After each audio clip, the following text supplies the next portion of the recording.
जी students, कैसे हैं? उम्मीद करता हूँ आप सब जो है वो खैर आफियत से होंगे।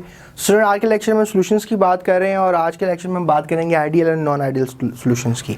आइडियल सॉल्यूशंस वो होते हैं स्टूडेंट्स जो आइडियली बिहेव कर रहे होते हैं, और नॉन आइडियल वो होते हैं जो नॉन आइडियली बिहेव कर रहे होते हैं। लेकिन इसकी केमिस्ट्री क्या है स्टूडेंट्स? अगर forces of interactions between the molecules of different components are same as they were in the pure state, यानी जो फोर्सेस ऑफ अट्रैक्शंस हैं वो फोर्सेस ऑफ अट्रैक्शंस वही हैं जब वो सॉल्यूशन बन चुके हैं, तो फिर आप कह सकते हैं कि जो प्योर स्टेट में उनकी फोर्सेस ऑफ अट्रैक्शन थी, सॉल्यूशन बनने के बाद उनकी जो फोर्सेस ऑफ अट्रैक्शन है वो सेम है, तो वो सॉल्यूशन आइडियल है।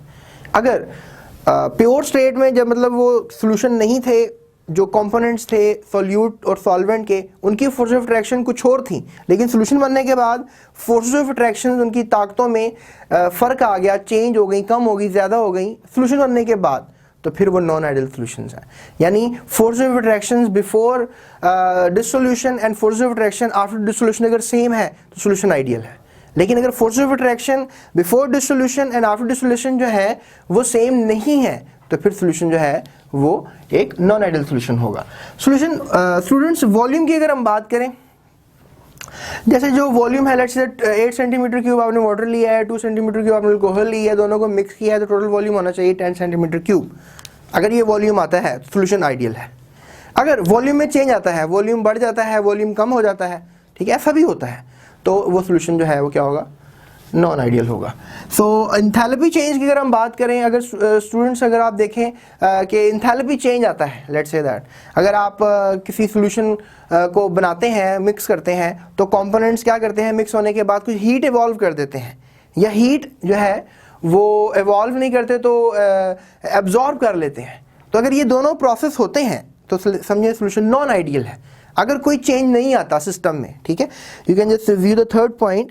Ideal solutions have zero enthalpy change as their heat of solution, यानी इनका कोई एंथैल्पी चेंज नहीं आता जब components of solid and solvent आपस में मिलते हैं, तो वो सॉल्यूशन जो है वो आइडियल होगा। यानी कि एंथैल्पी चेंज आएगा तो नॉन आइडियल, अगर नहीं आएगा तो आइडियल। उसके बाद स्टूडेंट्स एक आखिरी जो पॉइंट है आइडियल और नॉन आइडियल को डिस्क्राइब करने के लिए, वह रूल्स लॉ।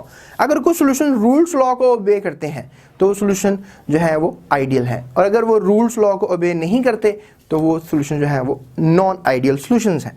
सो इस गुफ्तगू को, इस बहस को हम आगे लेकर जा सकते हैं इस टॉपिक पर, रूल्स लॉ के, और ये मैं अपनी नेक्स्ट वीडियो में इंशाल्लाह आपको एक्सप्लेन करूंगा कि रूल्स लॉ क्या है और कौन से सॉल्यूशन रूल्स लॉ के हिसाब से आइडियल हैं और कौन से नहीं है। Thank you so much for this time and stay tuned with me. Thank you so much.